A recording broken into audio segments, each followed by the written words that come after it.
Now, on News Talk 105.9 WMAL. O'Connor and Company.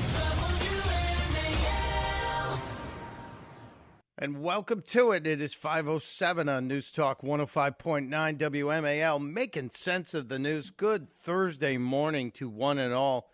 Larry O'Connor, still on holiday, but also still making us laugh. We'll get to that.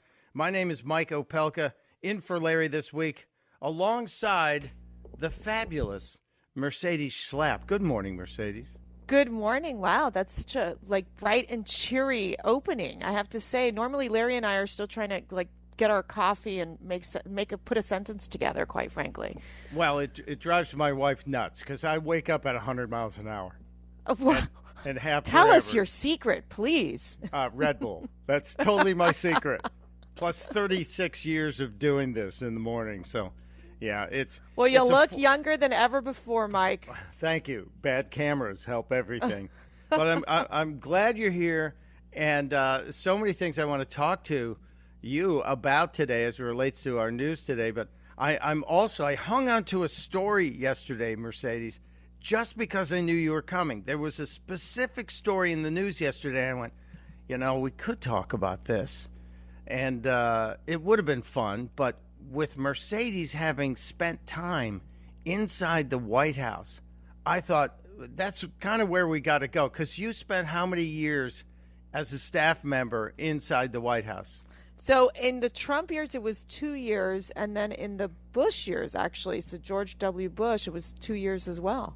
So for that 4 years. Were you a high school intern during the Bush years? Is that how that worked? The cutest high school. No, I wasn't in high school. I was actually after college, but young, I would have to say, young. That's where I met my husband, Matt Schlapp, and we're celebrating our 21st anniversary today. Wow. Mike. Congratulations. 21 years, yes. That's fantastic. So you did time in two administrations. I did time. That sounds like I was in jail. House. I did time. Well, some people liken it to that. But I'm wondering, do you remember how big the Bush White House staff was?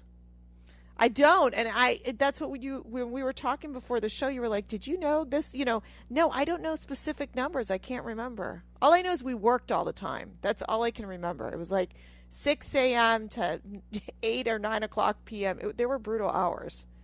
Well, it does seem like people who work in the White House, and I had a couple of friends who had kids working inside during the Trump administration, and they did say they put in a lot of time. It was all hands on deck all the time. All the time. But I'm stunned at the amount of people working in the Biden White House. It's a record, and you and I are spending more money than anyone has ever spent to staff a White House. And the numbers, over $54 million a year we are spending to provide staff at the White House, and there are over 500 of them. 524, I think, was the number. And that eclipses everybody. That's more staff. And I guess the shocking thing is how much certain people are paid, because I know certain positions have limits.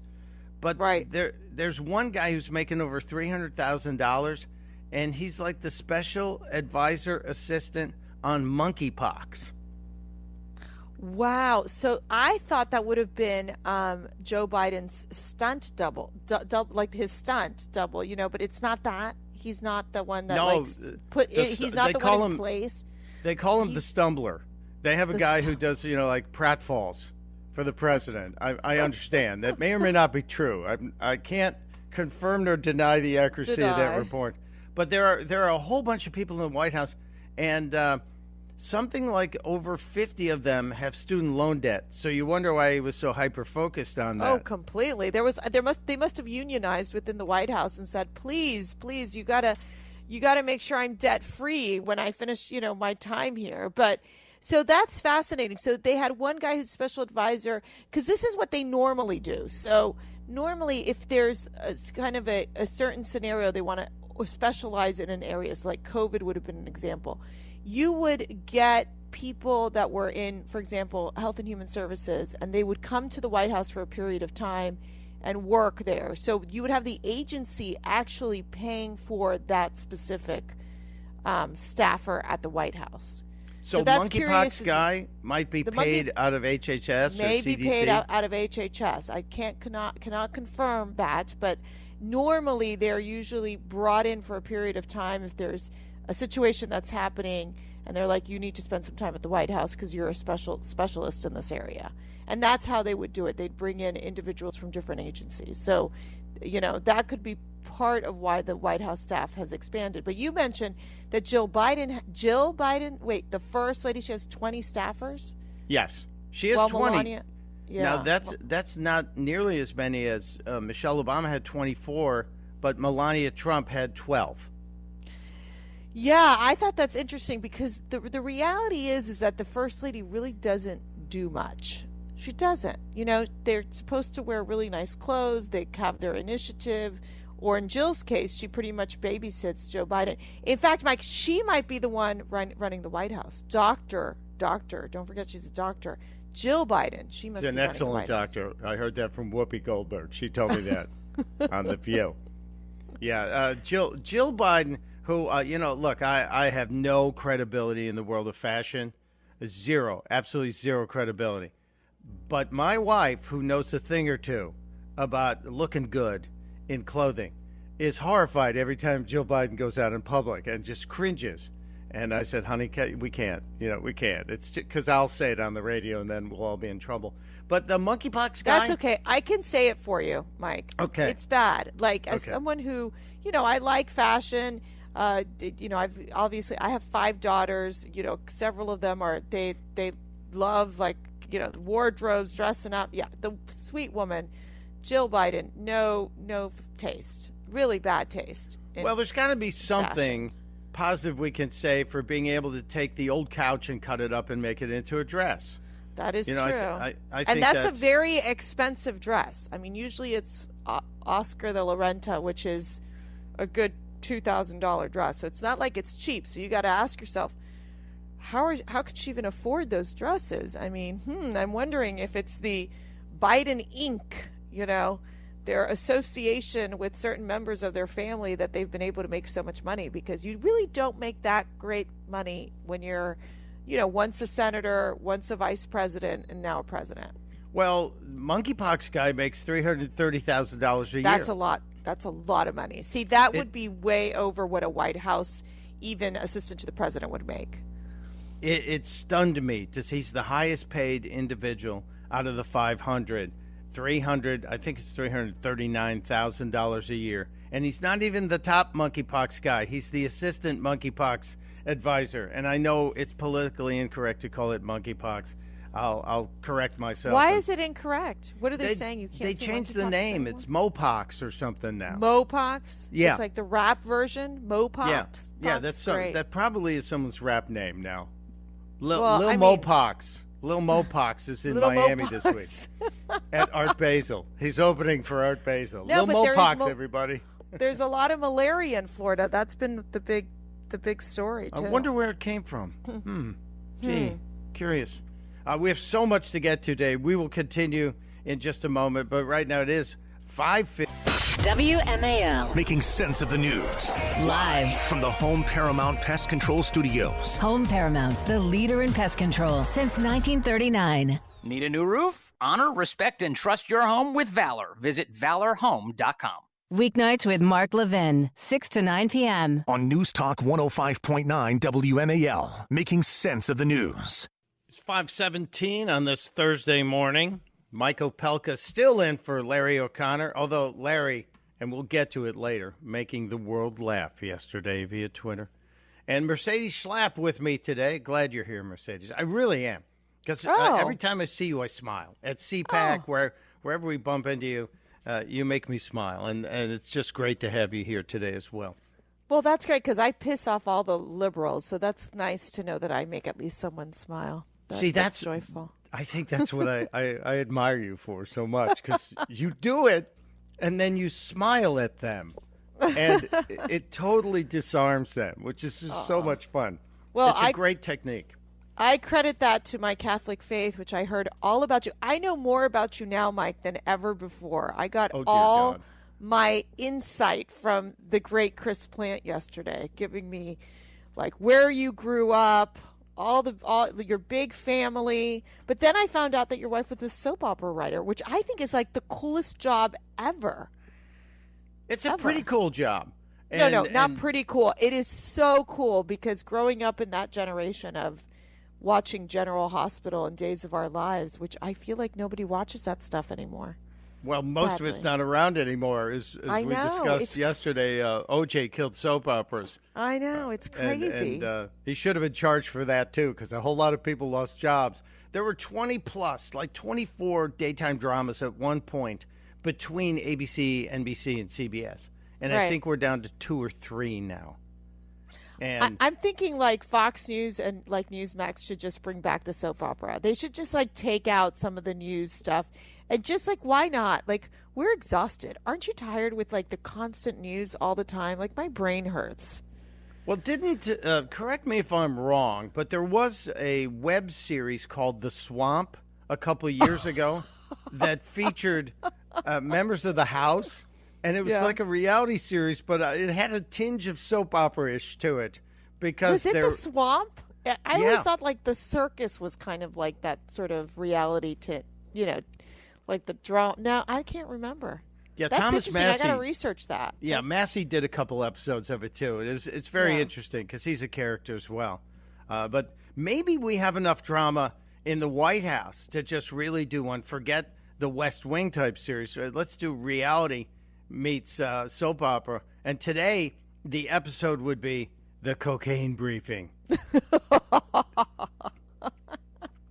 I like that. We're supposed to get a Secret Service briefing today. Right.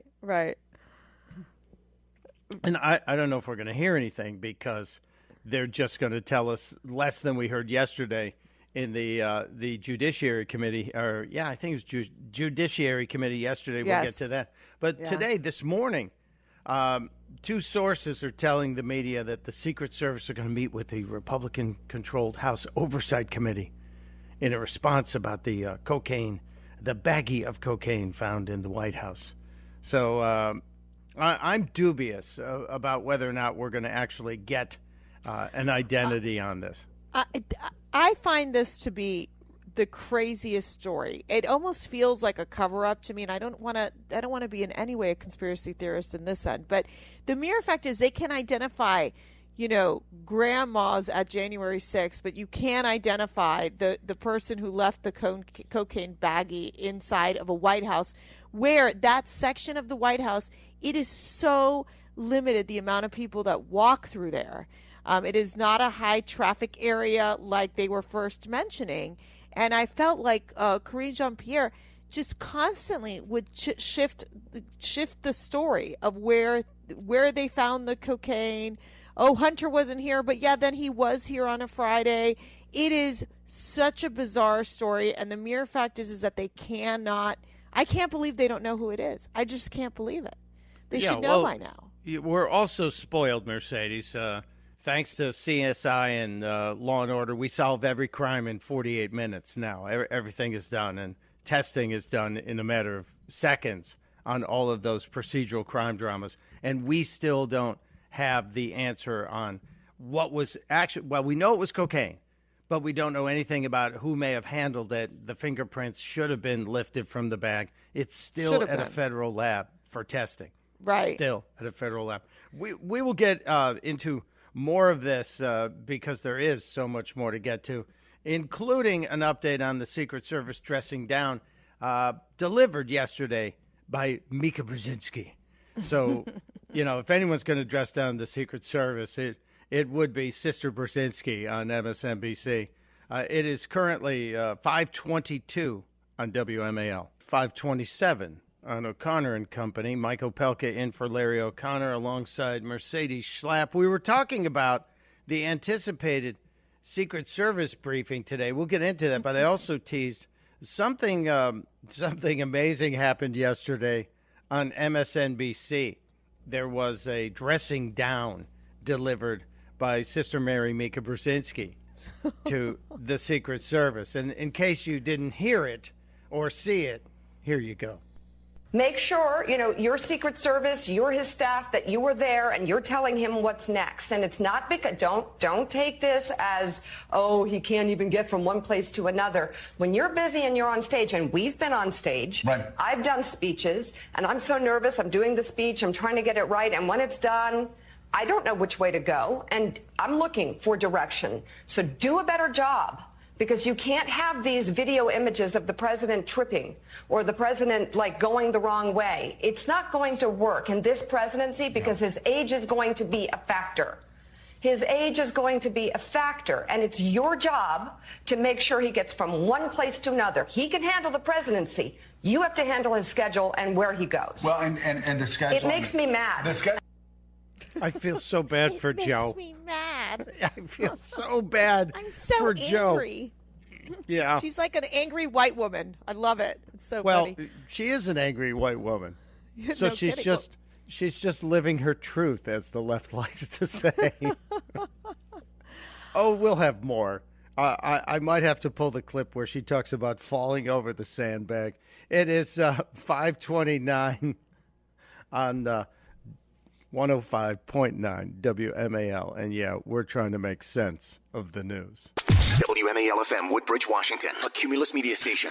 Making sense of the news. News Talk 105.9. News now. On News Talk 105.9 WMAL. O'Connor and Company.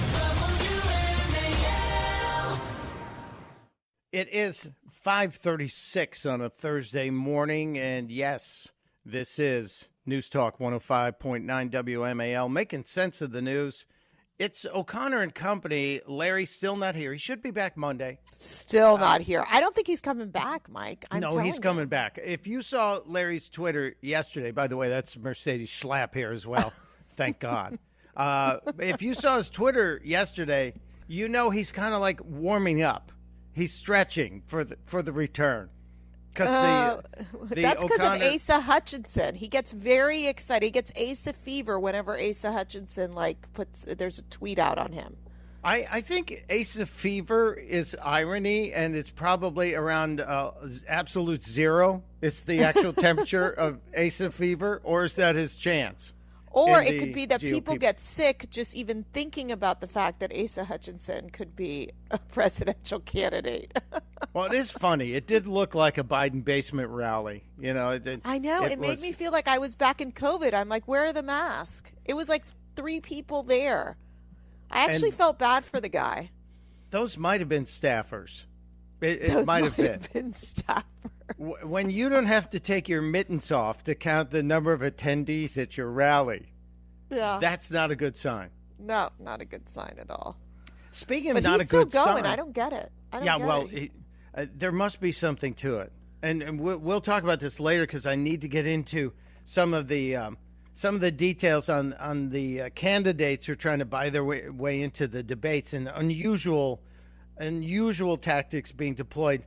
But during the break, I want to follow up with this. We were talking about the potential for a Screen Actors Guild strike because overnight the actors voted to recommend a strike.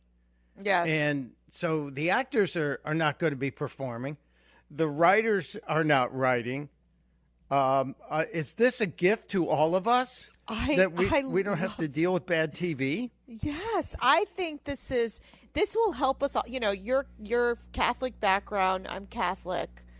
I feel like you go on a retreat. Like you just go for a long time, just turn off the television, turn off the Netflix, no binge watching, and you literally go back to reading like the great books and reading the Bible. I think it's and looking at going and taking a hike and being with God in nature. I actually think it's fantastic. In fact, I would recommend that the Screen Actor Guild, they should do the same.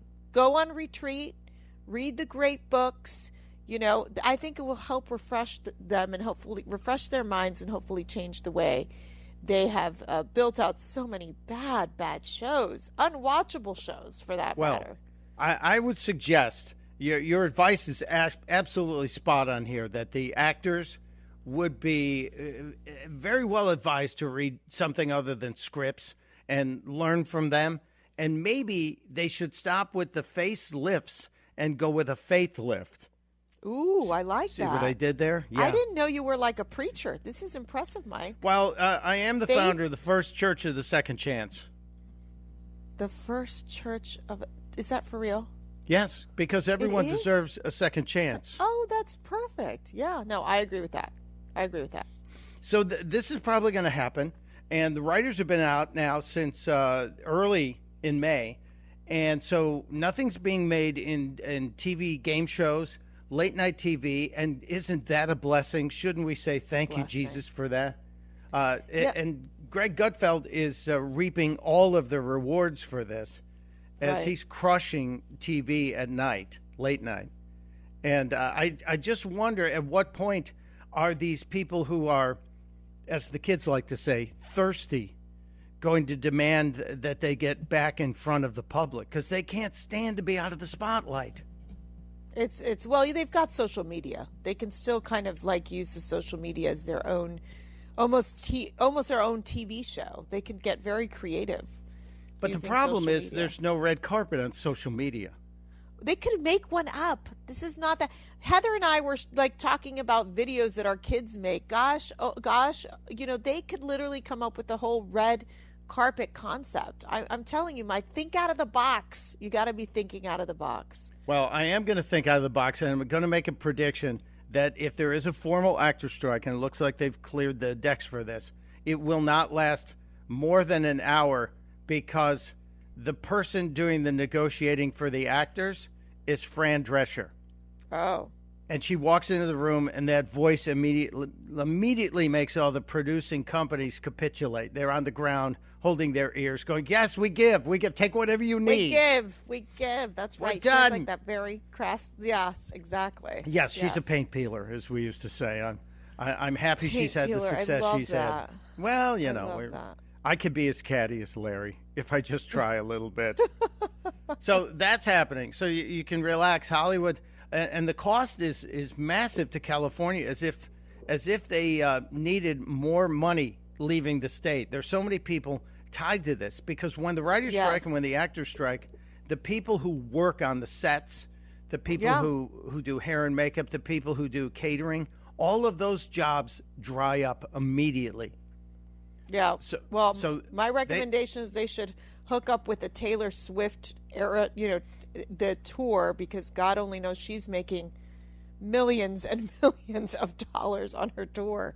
Well, she's the only one who seems to be selling tickets at the level and the pricing that she's doing. And I saw a picture of a beta male, as they like to call him. It was a guy with a glass of white wine, a soy boy, if you will, holding a glass of white wine, and he had a shirt on that said, I wish it were easier to buy Taylor Swift tickets than an AR-15. Oh, my gosh. And I thought, okay, therein lies the problem with this generation right there. Exactly. But yeah, Taylor's selling tickets. Nobody else is. But this could be a big hit for California. And another prediction, other than Fran Drescher's wife will drive these people to capitulate, I would venture a guess there's a good shot that Gavin Newsom will step in and bring all of them to the table, settle the strike, and add it to his campaign rhetoric. Yes. I think your prediction is absolutely correct. I think you're right. And that will help him launch his presidential campaign. There you go. It always goes back to politics, Mike. Always. Sure. Even Hollywood. And the money. Exactly. And follow the money. We've got more about following the money coming up just around the corner. It is 5:43 on WMAL. It is WMAL, O'Connor and Company. Mike Opelka in for Larry this week. Today, Mercedes Schlapp is joining us, and we're having fun. Maybe too much fun this morning, Mercedes, but I don't know how to stop it. I can't either. I'm not even drinking Red Bull. I just drink my little Italian coffee. It's great. Well, that's nice. I endorse that. I think that's a good thing. Yesterday, sadly, you weren't here, as we had a lot of fun learning about where in the world is Dylan Mulvaney hiding. And Dylan Mulvaney, who I don't assign any pronoun to. I just think it's too much trouble. But Dylan Mulvaney has run off to Peru. And because Dylan doesn't feel safe here in the United States of America. I don't know if you're aware of that. Oh, believe me, I can't. I wish we wouldn't even have to talk about Dylan Mulvaney because I think that he's so irrelevant in this whole conversation, in the world right now, because there's so much going on in the world that having to deal with this very sad, quote unquote, Dylan Mulvaney that needs to go to Peru to go have these, therapy sessions. It's just, it's like gag me with a spoon. It's gross. I can't. Gag me with a Bud Light, if you gag will. me with a Bud. So Mike, that's funny. I went to Instagram yesterday to watch the Dylan Mulvaney travel video from Peru. Jeez. And why give her the views? Come on, Mike. It's one. I'm one tear in the salted sea of this wokeness, and I looked at it, and I'm looking at the historic ruins behind Mulvaney, and then I'm looking at the outfit. There's no way any hiking is being done in the clothing worn by this person, and so it's all insanity. But what Dylan Mulvaney has caused is insane. And I hope that corporations will learn from this, that the go woke, go broke is a real deal. And Bud Light, with the massive loss to InBev, the parent company, $27 billion now, down to the 14th most popular beer in America, was number one for years. Now it's number 14. Well, it appears, and you probably know this because you're a Costco shopper. You got a big family. You're shopping at big box stores. Okay. Yes. So you've seen the Death Star that Costco marks products with? Yes. the asterisk. If you get the asterisk, you're done. Yeah. You are done, Mike. We couldn't sell your product anymore. It is over, Johnny. I mean, It's Dylan. over. Dylan, it's You over. go now. So walking around the stores at Costco, and you see that white card that's on the shelf right there, and it's got the asterisk on it. And many people have been posting this because it is apparent that Bud Light may get the boot from Costco. Yes. And I just think this is a terrific lesson that will be taught in marketing classes for years and years and years. And that is, it should have been dealt with sooner. Like Mercedes, you're in the White House, a mistake happens. You solve it and want to get the problem over with. Don't you admit to the problem, you made a mistake, and move forward?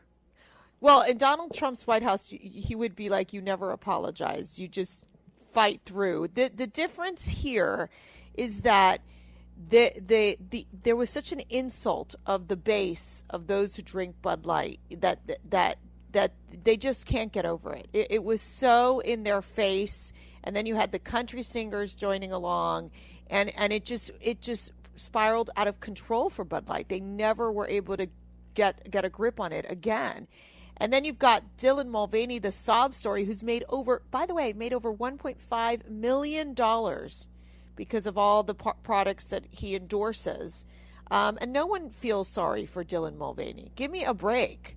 He's saying he's being bullied. It's like, come on, welcome to our world of conservatism. We're bullied every single day.